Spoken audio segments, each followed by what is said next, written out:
dibebaskan karena ijazah tidak diperlihatkan. Oke. Kemudian saya sakit.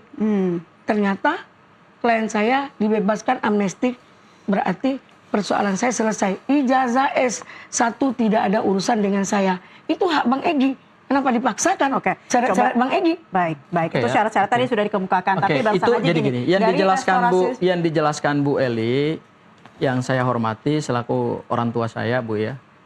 Yang dijelaskan oleh Bu Eli itu adalah peristiwa sampai kemudian keluar SP3. Itu peristiwa hukumnya.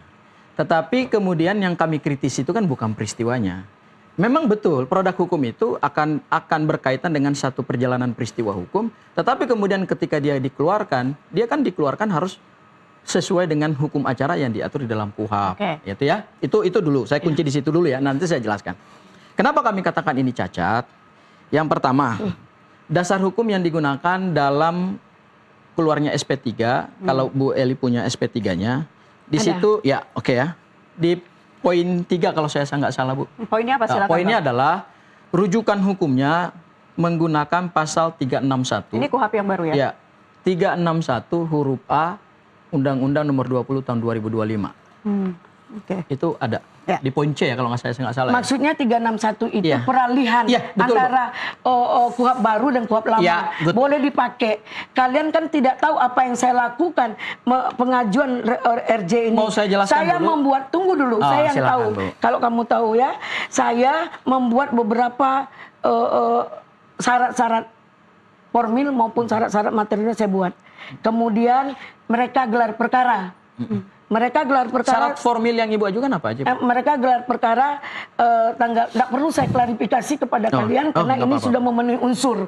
Ya, kalau kalian kurang puas, lakukan apa kalian bisa, apa kalian mampu. Yang saya lakukan ini, saya merasa sudah menurut KUHP. Kemudian setelah itu mereka gelar perkara tanggal 13. Pertama saya masukkan tanggal 10, masih belum ada, saya masukkan lagi tanggal 12. Kemudian tanggal 13 mereka gelar perkara, dan tanggal 13 itu juga jawaban dari Pak Jokowi melalui media. Baik. Nah, Abang sebagai orang hukum, ini ingin membedahnya seperti apa? Saya bebedah ya. Jadi Bu Eli minta izin kalau saya bicara jangan dipotong dulu ya, karena saya udah memberikan Ibu waktu yang cukup panjang.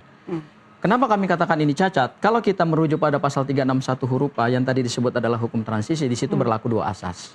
Asas pertama adalah asas transitoir dan asas kedua adalah asas lex tempus, asas temporis delicti. Di pasal 361 huruf A itu dikatakan bahwa terhadap tindak pidana yang sedang disidik oleh penyidik dan belum selesai pada tahap penuntutan, maka tetap menggunakan undang-undang lama. Itu yang disebut oleh Ibu Eli, betul itu, hukum transisi. Atau hukum antar waktunya di situ, Bu.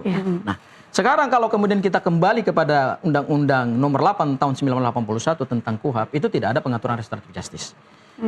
Undang-undang baru ini adalah pengaturan restoratif justice yang mengkodifikasi ketentuan di peraturan kepolisian, ketentuan di Kejaksaan Agung, dan ketentuan di Mahkamah Agung. Jadi semua terkodifikasi di dalam KUHP yang baru. Nah, masalahnya di dalam KUHP yang lama itu karena tidak dipakai, kemudian polisi menyandarkannya. Saya menganalisis karena itu juga tidak disebutkan dalam itu, menyandarkannya pada Perpol 8 2021. Nah, syarat formil dan materialnya sudah diatur, yaitu dari pasal 4, pasal 5, dan pasal 6. Pasal 4 itu syarat restoratif justice. Jadi restoratif justice itu adalah penyelesaian perkara pidana dengan basisnya adalah perdamaian. Ujungnya adalah adanya pemulihan keadaan. Kalau perdamaian harusnya ada saling memaafkan dong. Nanti aku jelaskan. Nah, di pasal 4 syarat formil, di pasal 5 syarat formilnya, di pasal 6 syarat, di pasal 4 syarat formil syarat material, di pasal 5 syarat material, dan di pasal 6 syarat formil. Di pasal 5 itu disebutkan bahwa terhadap perbuatan pidana material yang menimbulkan kekisruhan, yang menimbulkan kegaduhan, yang menimbulkan perpecahan di publik, apalagi perkara itu menjadi atensi publik yang luas, maka tidak boleh dilakukan restoratif justice. Itu peraturan yang dibuat oleh kepolisian sendiri. Kalau mereka menyandarkannya di situ ya. Dan analisa hukum saya mereka menyandarkan pada Perpol. Itu satu. Yang kedua, kalau kemudian tindak pidananya, ancaman pidananya tidak dilihat, memang di Perpol tidak diatur. Ya, tindak pidana artinya ancaman di bawah 5 tahun atau di atas 5 tahun bisa dilakukan restoratif justice. Tetapi yang kami persoalkan adalah kenapa terhadap jenis tindak pidana material yang telah menimbulkan kegaduhan di bangsa ini, kita berdebat dari stasiun televisi ke televisi yang lain, anak bangsa ini terpecah. Gitu ya. Sebentar dulu Bu, mohon maaf. Ya, itu kemudian kenapa di restoratif justice? Karena apa? Karena di situ ada kepentingan publik. Itu satu. Yang kedua, ada kepentingan publiknya berhubungan dengan apa? Berhubungan dengan pengenaan pasal. Jadi kalau disebut hanya delik aduan itu keliru. Kenapa? Karena surat penetapan tersangka itu bukan hanya 310, 311 yang sudah berubah menjadi 433 dan 434 dalam KUHP baru. Tetapi juga menggunakan pasal 160 yang saat ini sudah berubah menjadi 246 yaitu pasal penghasutan. Yang dihasut itu kan publik. Jadi tidak bisa dilakukan restoratif justice terhadap suatu delik material yang menimbulkan kegaduhan di publik. Jadi Anda menyimpulkan bahwa tidak ada secara sah perdamaian yang terjadi dan juga menimbulkan kegaduhan. Ya, dan yang kedua di Perpol 8 2021 itu di lampirannya itu kan ada kesepakatan perdamaian. Kesepakatan perdamaian itu harus ada pemaafan dari korban. Nah, kenapa perlu ada pemaafan dari korban? Karena kunci daripada restoratif justice adalah pemulihan hak korban, bukan hak tersangka. Bahwa kemudian hari ini Bang Egy dan DHL mendapatkan pembebasan dengan status tersangkanya dicabut dengan SP3, ya itu is okay buat mereka. Tetapi dari sisi penegakan hukum, ya itu yang kami lihat cacat formil. Harusnya ya Mbak, sama-sama berdamai. Kemudian harus ada pengakuan kesalahan. Karena yang ditimbulkan dari suatu kondisi yang tidak nyaman bagi seorang korban itu kan adalah suatu peristiwa pidana. Bagaimana mungkin lahir pemaafan kalau nggak ada pengakuan bahwa aku bersalah? Kan harus ada. Karena yang diproses itu kan perbuatannya. Dan perbuatannya itu akan dimaafkan ketika ada permohonan maaf. Sementara Bang Egy dan DHL sendiri, kemarin kami sama Bang DHL di salah satu stasiun televisi juga mengakui bahwa kami nggak pernah menyatakan ijazah ini asli. Nah, terus apa yang dipulihkan? Itu juga menjadi perdebatan ya, Bu Eli. Itu bagaimana dengan kondisi yang tidak ada saling memaafkan di situ? Jadi begini, mereka punya ilmu jauh di bawah. Nggak sampai ilmunya kepada restoratif justice. Saya adalah sertifikasi restoratif justice. Saya juga SK saya adalah mediator, yaitu yang di SK-kan oleh Mahkamah Agung, mediator non-hakim. Saya kompilasikan itu dengan hukum Islam, bagaimana kita mengadakan musyawarah mufakat untuk sebuah rasa damai. Kalau kita untuk maaf-maafan, Bang Egy nggak mau, maaf itu kan tidak harus bersalaman atau ucapan kata maaf. Dengan kehadiran dan kesediaan bersama untuk mengatakan understanding saja, itu clear. Kan Pak Jokowi tidak menginginkan apa yang dibaca, ganti kerugian, pemulihan apa baik. Kan Pak Jokowinya nggak penting itu.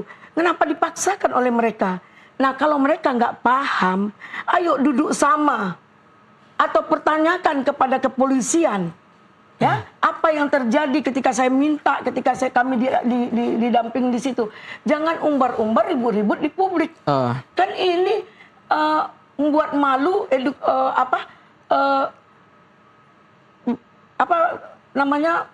hukum kita di bangsa lain, sehingga saya ke Malaysia, Indonesia backs. Kenapa kita selalu mengumbarkan rasa keributan, merasa saling kita ini masih hebat. Jadi Ibu menyimpulkannya ada perdamaian di situ walaupun tidak ada saling memaafkan. Itu seperti yang apa? Yang dikatakan Bang Egy kata maaf.